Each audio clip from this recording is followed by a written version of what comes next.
A poderosa Thor foi anunciada para o filme Thor 4, Thor Amor e Trovão. Que filme louco é esse? Que personagem é essa? Como ela vai aparecer no filme? Nós vamos conversar sobre todo o histórico dessa personagem, como ela nasceu, como ela morreu, para conseguir prever o que pode acontecer nesse filme, e tudo isso aqui nesse vídeo.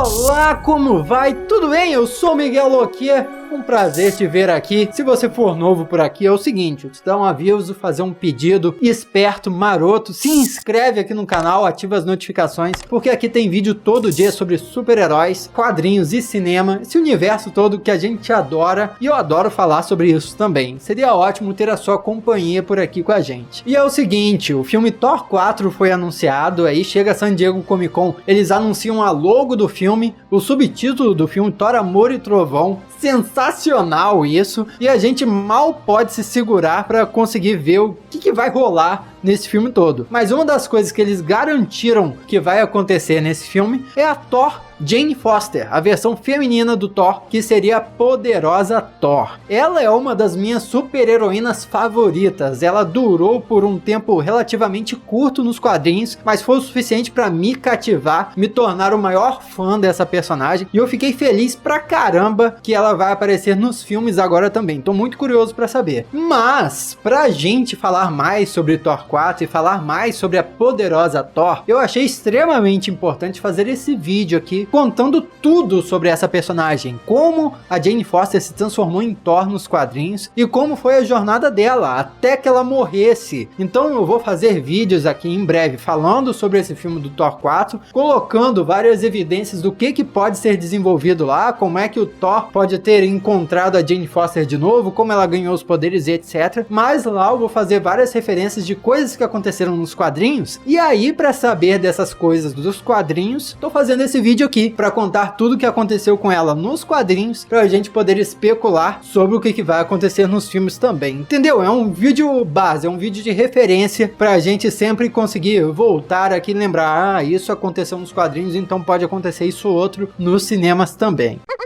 Então vamos começar pelo começo. Jane Foster, quem é a doutora Jane Foster nos quadrinhos? Ela nasceu em uma família onde a mãe dela teve câncer e morreu enquanto ela era bem criança, e o pai dela trabalhava 2 empregos para conseguir pagar a faculdade de medicina dela, e acabou morrendo também por um ataque cardíaco. Não se preocupa que eu não vou ficar contando todos os detalhes da vida dela, tá? Isso é só um breve resumo de como foi a vida dela antes de se tornar Thor. Mas o que é interessante disso é que aí nós já vemos a primeira diferença entre a Jane Foster dos quadrinhos para a Jane Foster do cinema. A Jane Foster do cinema é uma cientista, pesquisadora de eventos cósmicos e etc, enquanto dos quadrinhos ela é uma médica. E isso faz algum sentido, porque nos quadrinhos ela é médica e foi através desse trabalho em torno da medicina que ela conheceu o Thor, que na época vivia disfarçado aqui no planeta Terra como Dr. Donald Blake. Então eles adaptaram isso para o cinema para ela ser uma cientista e assim conhecer o Thor, que chegou na Terra como uma espécie de alienígena banido lá de Asgard. Então eles fizeram uma adaptação, mas de qualquer forma serviu ao mesmo propósito. E aí é óbvio, como a gente já espera, houve um interesse amoroso entre os dois, eles se relacionaram, e dá para se dizer que a Jane Foster é o grande amor da vida do Thor, porque por mais que o Thor tenha se relacionado com outros personagens dos quadrinhos, a Mulher Hulk, por exemplo, mais recentemente, a Lady Sif, que também é uma Asgardiana, a Jane Foster sempre foi aquela paixão platônica que o Thor teve, e mesmo atualmente, em que eles não são mais namorados, eles ainda mantêm uma relação de amizade muito forte. E antes de se tornar a Thor dos quadrinhos, a Jane Foster já chegou a brincar de ser deusa em umas 2 situações também. A primeira situação foi lá no início dos quadrinhos, quando o Thor resolveu desobedecer Odin e falou: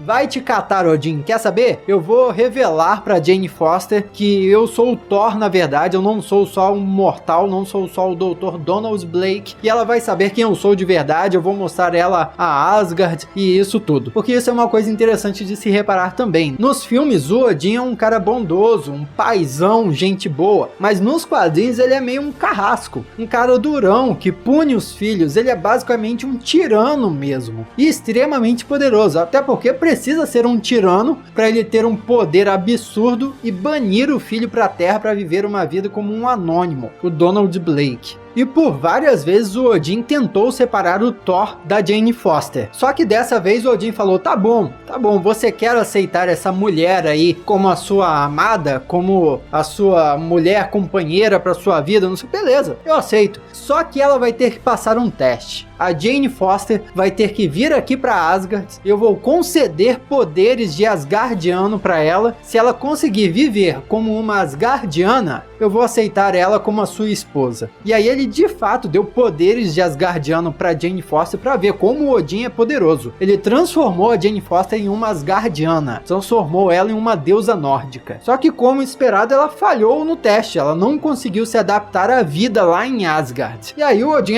ela não passou do teste, baniu ela de volta para a Terra, apagou a memória dela, fez ela esquecer que ela um dia foi uma Asgardiana, ela voltou a ser uma humana normal e proibiu o Thor de se relacionar com ela. Então por um breve momento ela se tornou uma Asgardiana, mas parou de ser. Confusão isso aí. Mas depois disso ela ganhou poderes de uma deusa Asgardiana de novo, porque rolou uma confusão lá e a Lady Sif, não tem a Lady Sif que apareceu nos filmes do Thor, mas desapareceu, nunca mais foi mencionada? Pois é, na mitologia ela é uma esposa do Thor, e nos quadrinhos da Marvel ela é meio que interesse amoroso do Thor, só que o Thor nunca ficou tanto com ela, nunca foi um grande apaixonado por ela, apesar de eles se relacionarem por um tempo. Então o que aconteceu em determinado momento nos quadrinhos foi que a essência da Sif se fundiu com a Jane Foster, e daí as dois personagens dividiam o mesmo corpo. Olha que bizarro, os dois interesses amorosos do Thor estavam dentro da mesma pessoa, fundidos. E daí enquanto estava em Asgard era a Sif, mas quando vinha parar na Terra era a Jane Foster. Então eram as duas personagens no mesmo corpo, cada uma vivendo uma vida diferente. Só que isso não durou tanto tempo também. E é aí que a gente vai chegando na história onde a Jane Foster finalmente se torna a Thor. Antes de mais nada, é importante perceber que uma guerra estava acontecendo através dos 10 reinos que eram unidos pela Bifrost. Como a gente sabe, né? Asgard, aí tem um reino dos humanos que é Midgard, tem um reino dos gigantes de gelo, tem um reino de fogo, tem o reino dos mortos. Todos esses reinos estavam começando a se envolver em uma guerra que foi iniciada pelo Malekith, o elfo negro. E o Thor começou a lutar, é óbvio, tentando impedir que essa guerra se espalhasse pelos outros reinos. Só que nesse meio tempo a Jane Foster aqui na Terra descobriu que ela tinha câncer, um câncer de mama. Afinal de contas a mãe dela também teve câncer, morreu de câncer, como eu contei aqui no início do vídeo. Então ela começou um tratamento para curar esse câncer, começou a aparecer nos quadrinhos bem fraquinha, bem franzina, porque estava debilitando bastante ela. E nessa época o Thor convidou ela para que participasse do Congresso de Mundos dentro de Asgard. Ela mais uma vez voltou para Asgard, dessa vez como uma representante do planeta Terra como um todo, porque o Thor, tentando impedir essa guerra entre todos os reinos, reuniu um representante de cada um desses reinos para tentar discutir a melhor forma de impedir o Malekith e parar essa guerra de uma vez por todas. E a Jane Foster era a representante do planeta Terra nesse conselho aí. E você pode imaginar que o Odin não gostou nada disso. E nisso dá pra perceber a moral da Jane Foster também, porque ela, como médica, só aceitava continuar com o tratamento pro câncer dela através da ciência, tratamentos aqui na Terra. Lá em Asgard eles tinham tecnologia, magia, coisa muito mais desenvolvida, mas ela não aceitava ser tratada por lá. E esse orgulho dela, esses princípios que ela demonstrou nesse momento, são coisas que vão ser bem interessantes da gente reparar em breve, a hora que ela se tornar o Thor. Foi logo em seguida disso aí que o Thor perdeu a dignidade, não conseguiu mais levantar o Mjolnir. E isso aconteceu em uma saga dos quadrinhos que foi Pecado Original. Nessa saga o que aconteceu foi basicamente que o Uatu, o Vigia, que ficava na Lua observando tudo que acontecia na Terra. É aquele ser que apareceu em Guardiões da Galáxia Volume 2. Aquele bicho com um cabeção que observa tudo que acontece na galáxia, só que não pode interferir. Então, ele morreu de forma misteriosa e o Nick Fury, que é o baita espião que tá manipulando tudo nas suas próprias convicções de proteger a Terra, ele conseguiu um olho desse cara, dessa entidade que morreu. E através desse olho do Vigia, ele soube o segredo de todo mundo. Foi isso que aconteceu na saga Pecado original. Ele basicamente sabia segredos de todos os super-heróis. E um desses segredos era o segredo do Thor. E daí numa luta com o Nick Fury, que vale mencionar que o Nick Fury dos quadrinhos da Marvel, que é aquele cara branco, com um cabelinho todo militar, aquele cara é muito mais manipulador, é muito mais, como dizer assim, é muito mais agressivo, muito mais extremista, radical, do que o Nick Fury que a gente vê no universo cinematográfico da Marvel. Pô, o Nick Fury que a gente vê no universo cinematográfico da Marvel é mó gente boa, é amigo, gente como a gente, amigão da vizinhança, dá vontade de ir lá dar um abraço no Nick Fury, tá lá pra proteger geral. O Nick Fury dos quadrinhos tinha nada a ver com isso, o cara era sinistro mesmo. E daí, quando os Vingadores estavam lutando contra o Nick Fury, no espaço isso, Nick Fury chegou no ouvidinho do Thor assim, mandou um segredo no Thor e o Thor, caracas. Nesse momento foi assim, ó. O martelo saiu voando da mão dele, ele perdeu toda a dignidade de empunhar o Mjolnir. E o Mjolnir caiu lá na Lua, ficou abandonado lá por um bom tempo. Aliás, nem tanto tempo assim, né? Porque o Mjolnir demonstrou vontade própria e entrou em contato telepaticamente com a Jane Foster, que era uma pessoa que poderia ser digna, que conseguiria levantar o martelo. A Jane Foster ficava ouvindo aquilo, mas eventualmente sucumbiu e resolveu atender ao chamado do martelo. E como ela estava em Asgard, trabalhando no Congresso dos Mundos, ela chegou pro Heimdall. Lembra do Heimdall, que morreu em Vingadores Guerra Infinita? Pois é, nos quadrinhos ele tem a mesma função. Abre a Bifrost, manda a galera pros lugares e é isso aí. A Jane Foster pediu para ele levar ela até a Lua. Ele levou ela até a Lua, transportou ela até a Lua e lá ela pegou o Mjolnir e se transformou na poderosa Thor. O interessante é que a transformação dela dava a ela um completo novo visual. Ela ganhava muito mais força, ela ganhava uma armadura e ganhava uma máscara, porque foi explicado que o Mjolnir meio que atendia às necessidades da pessoa que estava segurando o martelo. Então a Jane Foster precisava ser uma pessoa anônima, enquanto ela era Thor, precisava ser mais forte, precisava de uma armadura que seja, e o martelo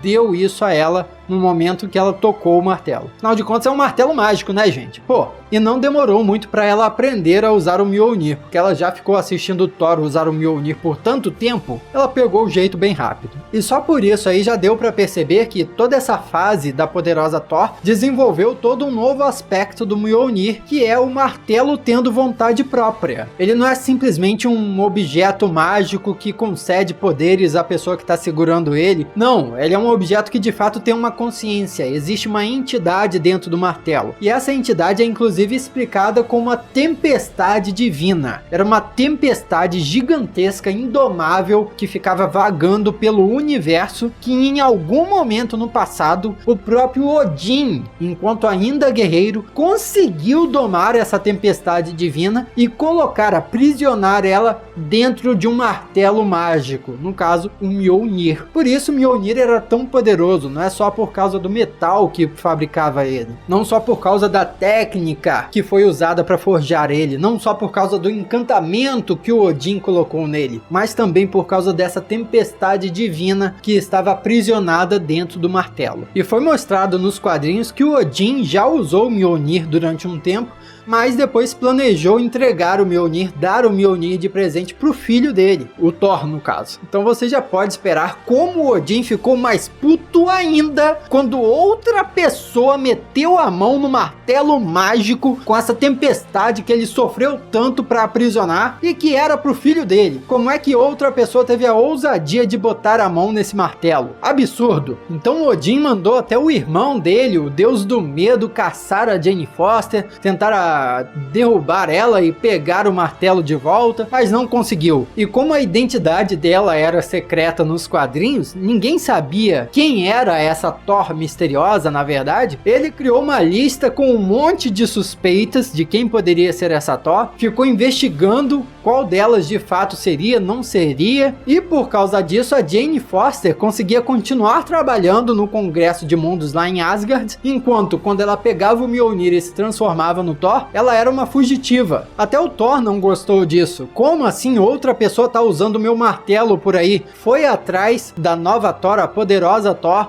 lutou contra ela, mas no fim das contas aceitou, você para estar segurando esse martelo, você deve ser digna mesmo, então você merece esse martelo. Aliás, pode ficar com o nome Thor, que é o próprio nome dele, o Thor Odinson. Ele cedeu, não falou, fica com o nome Thor, que deveria ser o nome de um deus protetor que guardaria tudo, e eu fico sendo chamado só de Odinson, que no caso seria filho de Odin, e você continua sendo a verdadeira Thor aí, que eu vou respeitar. Até porque o Thor tava com a autoestima lá embaixo, né? Ele não se achava mais digno, e na época ele nem sabia que essa Thor era a Jane Foster ainda. Nesse meio tempo a Thor se tornou membro dos Vingadores, teve até um caso momentâneo com o Falcão, que na época era o novo Capitão América também. Olha que engraçado, o novo Capitão América vai aparecer no universo cinematográfico da Marvel, ao mesmo tempo que a nova Thor também vai aparecer no universo cinematográfico da Marvel. Será que eles vão ter uma relação aí? Enfim, nos quadrinhos rolou, e nesse meio tempo o Thor verdadeiro, o Odinson, deu uma desaparecida, se afastou, foi buscar as suas próprias aventuras, tentar recuperar a sua dignidade. E a guerra continuava, lembra da Guerra dos Reinos que eu mencionei lá atrás? Continuava rolando e a Thor continuava tendo que enfrentar essa guerra aí, tentar impedir essa guerra. Só que as más notícias começaram a chegar. Além deles estarem continuamente, apesar dos esforços, perdendo essa Guerra dos Reinos, a Thor, a poderosa Thor, ainda descobriu que os efeitos dela se transformar em Thor estavam acabando com o processo de quimioterapia dela. A Jane Foster não estava conseguindo se curar, porque toda vez que ela se transformava em Thor, o poder do Mjolnir expulsava todos os químicos, todos os remédios que ela ingeria no processo de quimioterapia. E o câncer, o Mjolnir não expelia, porque o câncer meio que fazia parte do corpo dela. Então, basicamente, toda vez que ela se transformava em Thor, ela desfazia todo o efeito da quimioterapia pela qual ela estava passando e ficava mais próxima de morrer por causa do câncer que ela tinha. E isso acabou chegando a um nível extremo, a ponto de que se ela se transformasse no Thor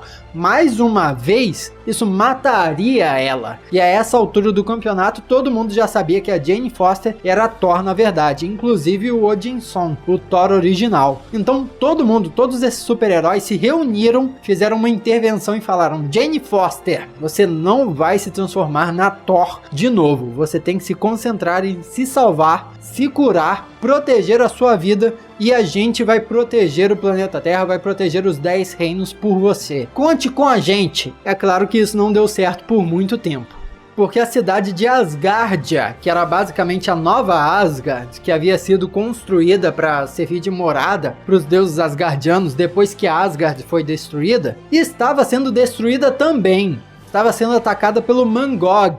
Cada vez que ele é derrotado, ele volta mais poderoso e estava acabando com Asgardia como um todo. Então, para proteger Asgardia, a Jane Foster pegou o Mjolnir mais uma vez, a última vez, e foi de encontro ao Mangog para lutar contra ele, derrotar ele e proteger as pessoas de Asgardia, independente se isso fosse matar ela ou não. O que é mais uma prova, e uma das coisas que me fez mais gostar da Jane Foster como Thor, é como a cada momento que ela se tornava uma super heroína, ela colocava de fato a vida dela em xeque. Ela dedicava a vida dela a proteger os outros. Uma super heroína de verdade. E o Mangog era um vilão indestrutível, imparável. O Odinson não conseguiu vencer ele, Odin também não, Heimdall não, e ela apanhou pra caramba. No fim, num esforço extremo, conseguiu acorrentar o Mangog, mesmo sem derrotar ele na porrada. Ela acorrentou ele e fez o Mjolnir arrastar ele em direção ao sol.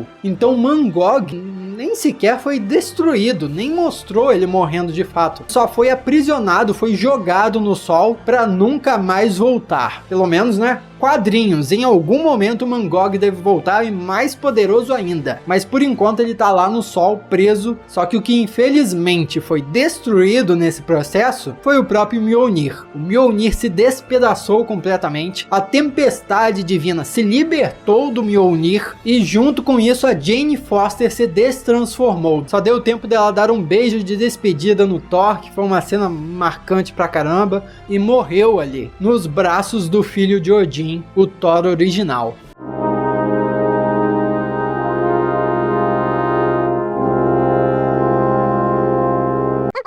Só que os deuses asgardianos não aceitaram uma coisa dessa. Como pode uma mortal morrer, se sacrificar para salvar todos os deuses? E daí de repente nós vemos a Jane Foster num lugar todo branco. E que lugar é aquele? Ela estava de frente para os portões do Valhalla, que é o grande palácio, o grande hall, onde todos os grandes guerreiros de Asgard vão para festejar até o fim dos tempos. Ela foi recebida lá pelo próprio Odin, que pela primeira vez na história da Marvel havia reconhecido a Jane Foster como uma pessoa valorosa.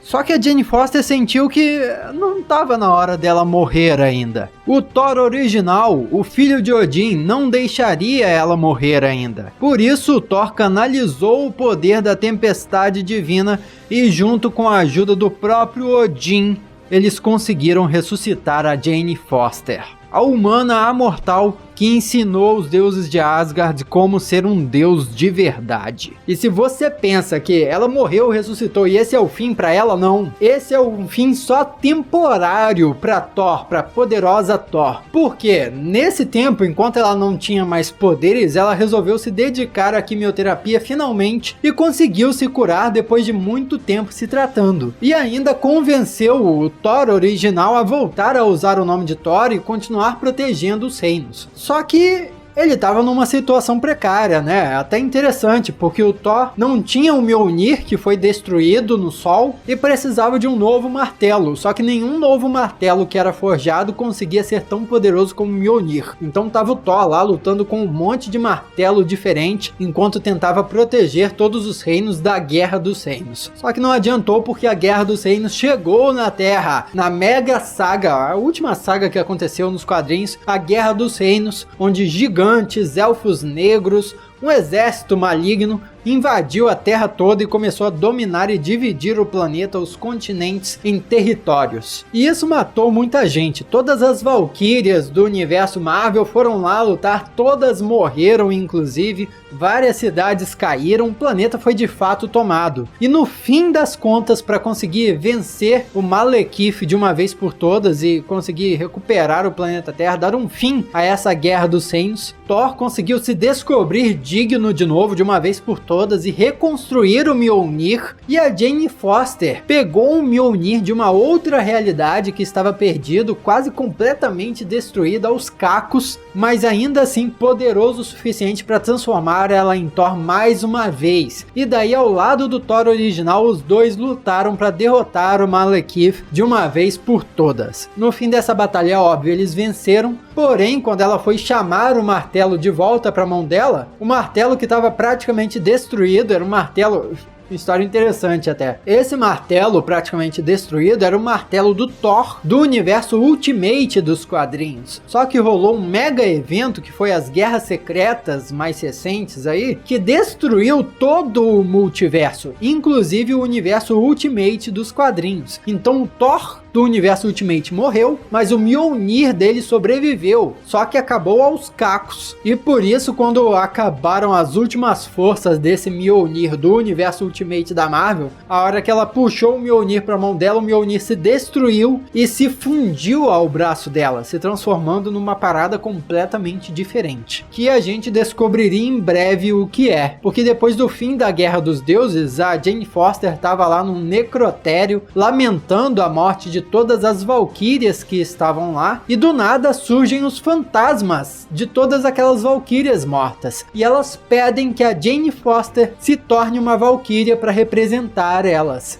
E a Jane Foster, claro, aceita Afinal de contas, não existia mais nenhuma Valkyria viva no universo Marvel. Agora a Valkyria é a própria Jane Foster, e aquela arma, aquele negócio que se fundiu ao braço dela, é na verdade uma parada que se revelou como a All Weapon, a arma de todos, alguma coisa assim. E fornece uma armadura para ela, dá asas também, e pode se transformar em qualquer arma que ela quiser. E esse é o estado atual da Jane Foster. Ela não é mais a poderosa Thor nos quadrinhos. Nesse momento que eu tô gravando esse vídeo, ela acabou de se transformar na Valkyria. E essa, meus amigos, é a história completinha da Jane Foster como a Thor e depois dela ser Thor. E pode ter certeza que nós vamos voltar no futuro a várias coisas que eu contei aqui nesse vídeo e você vai saber porque assistiu ele. Agora você faz o seguinte, pega esse vídeo, compartilha para os seus amigos, todo mundo que quer saber mais sobre essa poderosa Thor aí, porque eu ainda vou fazer muito vídeo falando especificamente sobre o filme Thor 4, Thor Amor e Trovão, e tudo que a gente discutir lá pode ter certeza vai ter muito a ver com toda essa saga dos quadrinhos, com a poderosa Thor e com o Thor indigno. O próprio diretor de Thor 4 falou no painel que ele estava lendo essa saga enquanto estava dirigindo Thor Ragnarok, e por isso ele se inspirou a trazer a poderosa Thor para o cinema. Então tem tudo a ver, pode ter certeza que vai ser muito inspirado em tudo que eu contei aqui nesse vídeo. Aqui do lado tem uns vídeos que talvez você não tenha assistido e pode curtir, então clica aqui do lado, assiste e acompanha aqui o canal, pô. Se inscreve, ativa as notificações se você for novo por aqui. E se você vem aqui sempre, muito obrigado pela sua companhia. Eu sou o Miguel Loquia e a gente se vê na próxima. Eu tô feliz.